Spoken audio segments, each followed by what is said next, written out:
আমরা সভ্য হব কবে? কাল যা ঘটেছে এরপর কি বাংলাদেশে আর কেউ খেলতে আসতে চাইবে? অতিথিদের ডেকে এনে এমনভাবে অপমান করার মানেটা কি? এই দায় কার?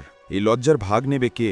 ঘটনা ল্যাটিন বাংলা কাপের বাংলাদেশের দ্বিতীয় ম্যাচের ৭০ মিনিটের পরের, যেখানে বল নিয়ে কাড়াকাড়ি শুরু হয় আর্জেন্টিনা বাংলাদেশের দুই ফুটবলারের মাঝে। সেটা হতে পারে ফাউলও, কিন্তু বাংলাদেশের ফুটবলার যা করেছেন তা পুরো দেশের জন্যই লজ্জার। হঠাৎ করে মাটিতে পড়ে থাকা আর্জেন্টাইন ফুটবলারকে পা দিয়ে লাথি মারেন ওই বাংলাদেশি ফুটবলার। এরপর খেলোয়াড়দের মধ্যে বাকবিতণ্ডা শুরু হয়। আর্জেন্টিনার এক ফুটবলার বুক দিয়ে ধাক্কা দেন। এটাই ফুটবলীয় ভাষা। মাঠে যখন বাকবিতণ্ডা শুরু হয়, ফুটবলাররা পিছনে হাত বেঁধে বুক দিয়ে ধাক্কা দিতে পারেন। আর্জেন্টিনার ফুটবলারটি ঠিক সেটাই করেছেন, ফুটবলীয় ভদ্রতা বজায় রেখেছেন। কিন্তু হঠাৎ করেই এক বাংলাদেশি ফুটবলার দৌড়ে এসে মাথায় হাত দিয়ে ধাক্কা দেন, যেন ফুটবল নয়, রেসলিং মঞ্চে নেমেছিলেন তারা। এই ঘটনায় বেজায় চটেছে নেট দুনিয়া।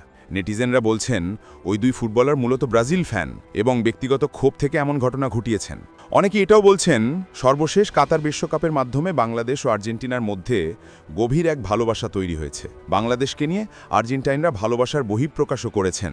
মাঝে মাঝে মেসিরা পর্যন্ত বাংলাদেশকে নিয়ে কথা বলেছেন। ঠিক এই বিষয়টাই সহ্য হয় না বাংলাদেশি ব্রাজিল সমর্থকদের। তাই তারা বাংলাদেশের সঙ্গে আর্জেন্টিনার সম্পর্ক নষ্ট করতে চাইছেন। অতীতে সফল না হলেও এই দুই ফুটবলার সুযোগ পেয়ে সেই কাজটাই করেছেন।